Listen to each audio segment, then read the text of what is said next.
Oke, kita lanjut ke modul terakhir, modul keempat. Di modul keempat ini ada ini ya, kita harus install dulu ini kayaknya apa entahlah, ini kayak buat dari Python-nya, buat tambahannya, extension dari Python-nya gitu. Terus nge-import extension yang udah kita install tadi di sini gitu.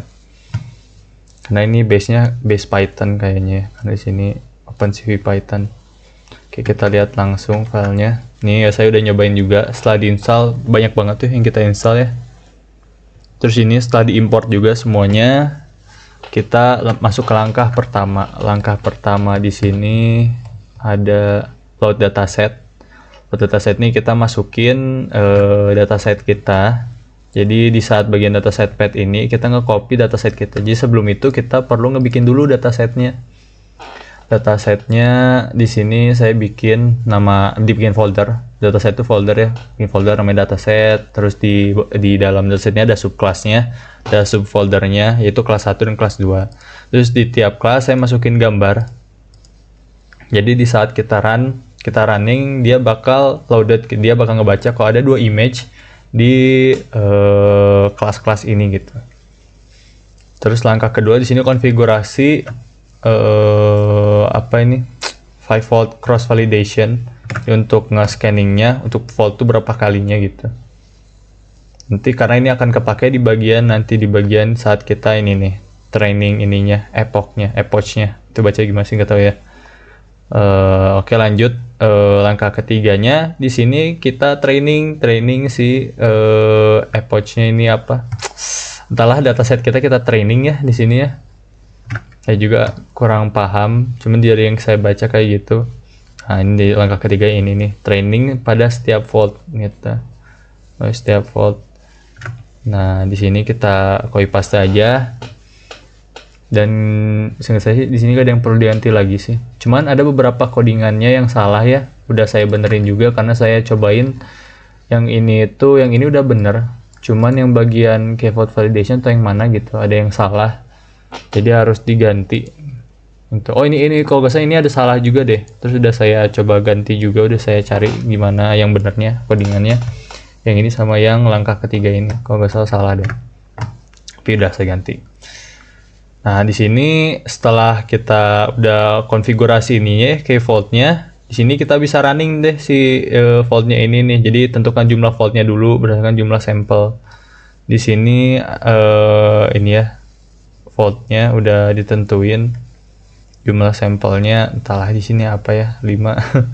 Di sini lanjut ke loop melalui satu volt, setiap volt. Jadi intinya di saat kita running codingan ini, dia bakal training si datasetnya gitu. Dan sini karena kita trainingnya 10 kali ya, bentar mana ya, saya lupa. Nah, ini epochnya 10 ya, di saat trainingnya epochnya 10, jadi bakal nge-training 10 epoch. Cuman karena voltnya di sini ditentuinnya 2, mana ya, saya lupa bagian voltnya tuh.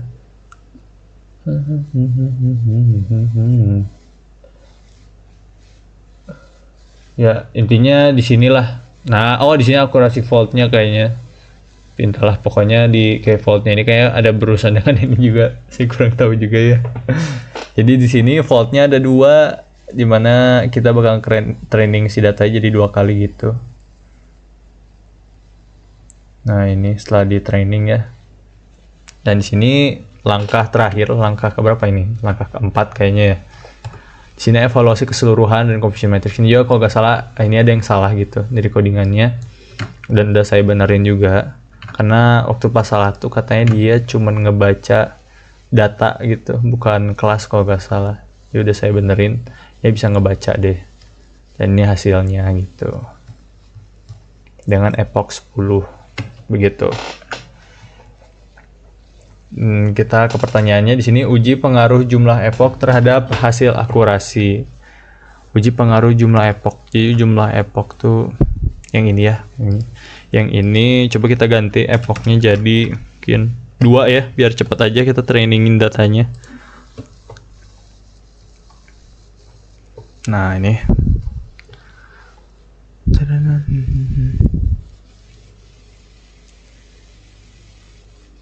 Oh iya, ini untuk voltnya tuh kenapa 2 kali, karena ini nih. Kita udah tentuin voltnya tuh ini nih, ini 1 volt gitu. Jangan di sini di training voltnya kita volt tambah 1 gitu. Jadi 2 kali volt gitu. Nah, ini terus kita lihat ya gimana tadi uji pengaruh jumlah epoch terhadap hasil akurasi. Kita lihat akurasinya di sini ini ya, gini ya. Volt. Jadi untuk yang volt pertama akurasinya tuh 1 dan untuk volt kedua akurasinya 0. Coba kita coba juga ya, kita lihat setelah dievaluasi training. Oh, dia bakal jadi kayak gini ya. Ini saya entahlah, bingung juga ini. I mean akurasinya 0,1 ya.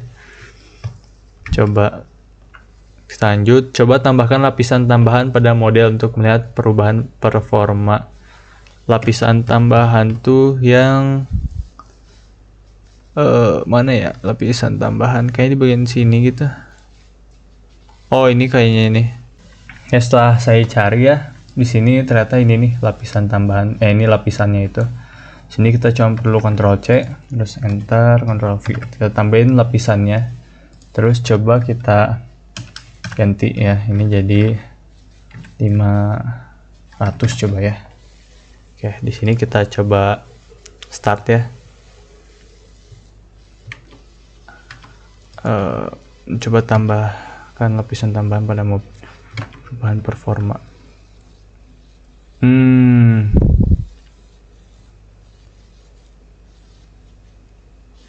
Oh iya, jadi beda ya di sini ya. Beda banget dengan tampilannya yang tadi saat kita coba training. Oke. Kita lanjut ke yang ketiga, si analisis distribusi kesalahan pada confusion matrix. Analisis distribusi. Nah, ini setelah kita lihat ya, setelah kita print, terus kita bisa lihat di bagian mana aja untuk menganalisis kesalahan-kesalahan pada confusion matrixnya. Jadi kita nambahin codingan baru buat lihat confusion matrixnya gitu. Jadi di sini ada tambahannya. Nah, di sini kita bisa lihat, kita bisa analisis di mana saja kesalahan-kesalahan pada confusion matrixnya gitu. Mulai dari false positif, false negatif, dan true positifnya gitu. Baik, mungkin segitu aja dari saya. Mohon maaf bila ada salah kata atau kurangnya dalam video ini. Assalamualaikum warahmatullahi wabarakatuh.